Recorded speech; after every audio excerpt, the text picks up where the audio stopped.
Regular কিভাবে order পাওয়া যাবে আজকে সেই টিপস আমি তোমাদেরকে দেব। নমস্কার, আমি রুষা, গোকুলপুর কাটাগঞ্জ কাঁচরাপাড়া থেকে আমি একটা ছোট্ট হোম বেকারি চালাই। তোমরা প্রায়শই সকলে আমাকে এই কমেন্টসটা করছো যে অর্ডার কিভাবে পাওয়া যাবে। প্রথম কথা বলে রাখি, যখনই তোমাকে কেউ অর্ডার করবে তার সাথে সবসময় ঠিকভাবে ব্যবহার করার চেষ্টা করবে। কখনোই প্রথমে কাস্টমারকে কোনো দিনও সব থেকে কস্টলি কেকের দাম বলবে না, এতে কিন্তু কাস্টমাররা অনেকটাই ঘাবড়ে যায়। আর তোমাকে কিন্তু হতে হবে অনেকটা ফ্রেন্ডলি, যেন কাস্টমার নিজের যে কোনো পার্সোনাল ইস্যু তোমার সাথে শেয়ার করতে পারে।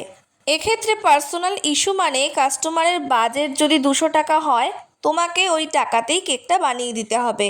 তুমি কখনোই তাকে বলতে পারবে না যে তোমার পাউন্ড শুরু 400 টাকা থেকে 200 টাকাতে কেক হয় না, কারণ বেশিরভাগ সময় স্টুডেন্টরাই কেক কিনতে আসে এবং তাদের বাজেট কিন্তু খুব একটা বেশি হয় না। এবার তার মানে এই নয় যে 200 টাকাতে তোমাকে যা ডিজাইন দিতে বলবে সেটাই তুমি করে দেবে। আমি বলছি সাধ্য আর সামর্থ্যের মধ্যে রেখে বাজেট ফ্রেন্ডলি কেক তৈরি করে দেবে।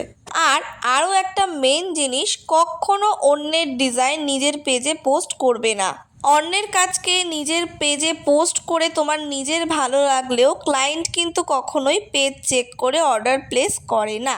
এই কথাগুলো মাথায় রাখলে আস্তে আস্তে তোমাদের অবশ্যই বিজনেস বড় হবে। আজকের জন্য এটুকুই।